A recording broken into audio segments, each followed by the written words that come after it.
Hello guys, അപ്പോൾ ഇന്നാണ് നമ്മുടെ ബിഗ് ബോസിന്റെ ഗ്രാൻഡ് ഫിനാലെ ഷൂട്ട് നടക്കുന്നത് ചെന്നൈയിലെ വെയിൽസ് കൺവെൻഷൻ സെന്ററിൽ. ആദ്യം വണ്ടി തിരിച്ച് കൊണ്ടുപോയത് ബിഗ് ബോസ് ഹൗസിൻ്റെ ഉള്ളിലേക്കായിരുന്നു.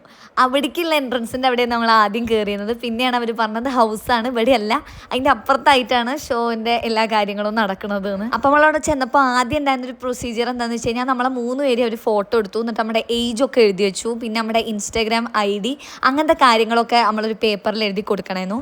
അങ്ങനെ ആ പരിപാടിയൊക്കെ കഴിഞ്ഞപ്പോഴത്തേക്ക് ഒരു അണ്ണൻ വന്നിട്ട് ഞങ്ങൾ ഫുഡ് കഴിക്കാൻ വേണ്ടി വിളിച്ചു. അപ്പോൾ നേരെ നമ്മൾ ഫുഡ് കഴിക്കാൻ വേണ്ടി ചെല്ലണം. നമുക്ക് രാവിലത്തെയും ഉച്ചക്കത്തെയും രാത്രിക്കത്തെയും ഫുഡ് ഓരവിടെ സെറ്റാക്കിയിട്ടുണ്ട്. നമ്മളമാതിരി തന്നെ മലപ്പുറത്തുനിന്ന് വന്ന വേറെ കുറേ ടീംസിനൊക്കെ നമ്മൾ കണ്ടുകിട്ടു, നിലമ്പൂരുകാരൊക്കെ ഉണ്ടായിരുന്നു.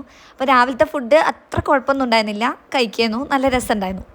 അങ്ങനെ ഫുഡ് പരിപാടിയൊക്കെ കഴിഞ്ഞതിന് ശേഷം നെക്സ്റ്റ് നമ്മുടെ പരിപാടി എന്താ വെച്ച് കഴിഞ്ഞാൽ നമ്മളുടെ കയ്യിലുള്ള സ്മാർട്ട് ഫോണ്, അങ്ങനത്തെ എല്ലാ മൊബൈൽ ഗാഡ്ജറ്റുകൾ, അങ്ങനത്തെ എല്ലാ കാര്യങ്ങളും നമ്മളവിടെ പുറത്ത് കൊടുക്കണം. വേറൊരു തരത്തിൽ ക്യാമറയോ അങ്ങനെ ഒന്നും നമുക്ക് ഉള്ളിലേക്ക് അലൗഡ് അല്ല. നമ്മൾ രാവിലെ കയറിയതാണല്ലോ, നമ്മൾ രാത്രി 10:30-ക്കാണ് പുറത്തേക്ക് ഇറങ്ങണം. അതിൻ്റെ ഇടയ്ക്ക് ഫുഡിന് നമ്മൾ ഉച്ചയ്ക്ക് പുറത്തേക്ക് ഇറങ്ങി. അപ്പോൾ നമ്മൾ എല്ലാ എവിക്റ്റഡ് ആയിട്ടുള്ള കണ്ടസ്റ്റൻസിനെയും അപ്പോൾ നമ്മൾ അവിടെയുള്ള അണ്ണനോട് ചോദിച്ചപ്പോൾ മോഹൻലാൽ വരെ ചോദിച്ചപ്പോൾ പറഞ്ഞു വൈകുന്നേരം 6 മണിക്ക് ആകുമ്പോൾ എത്തും. പിന്നെ നമ്മൾ ഈ ഷോൻ്റെ ഭാഗമായിട്ട് നമ്മുടെ ജോബ് കുര്യനെ കണ്ടു. എൻ്റെ അമ്മയെ ആളെന്തൊരു ഡൗൺ ടു എർത്ത് മനുഷ്യനാണെന്നറിയോ. ആളുടെ സോങ് നമുക്ക് ലൈവായിട്ടിരുന്ന് കേൾക്കാൻ വേണ്ടി പറ്റി.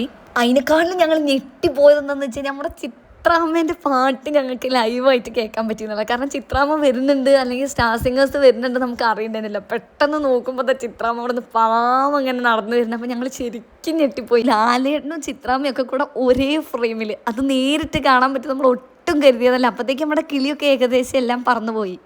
പിന്നെ നമ്മൾ ആക്ടർ ജഗദീഷിനെയും അതേപോലെ നോബി, അസീസ്, അങ്ങനെ എല്ലാ ആർട്ടിസ്റ്റുകളെയും കണ്ടു. പിന്നെ ഉള്ളിലത്തൊന്നും കിടക്കാൻ വേണ്ടി പറ്റിയില്ലല്ലോ. അപ്പോൾ നമ്മൾ പുറത്തിറങ്ങിയതിന് ശേഷം നമ്മൾ പിന്നെയും എപ്പിസോഡ് ഇരുന്ന് കണ്ടപ്പോൾ ചെറിയ ക്ലിപ്പിലൊക്കെ ഞാനും അമ്മയും കുഞ്ഞാനൊക്കെ എവിടെയൊക്കെ ആയിട്ടുണ്ട്, അതൊക്കെ നമ്മൾ എടുത്തു വെച്ചു. അങ്ങനെ എല്ലാ പരിപാടിയും കഴിഞ്ഞൊരു 11:30യോടുകൂടി എല്ലാ പരിപാടിയും കഴിഞ്ഞ് നമ്മൾ വീട്ടിലെത്തി. അടുത്ത ദിവസം നമ്മൾ ട്രെയിനിൽ നേരെ നാട്ടിലേക്ക്.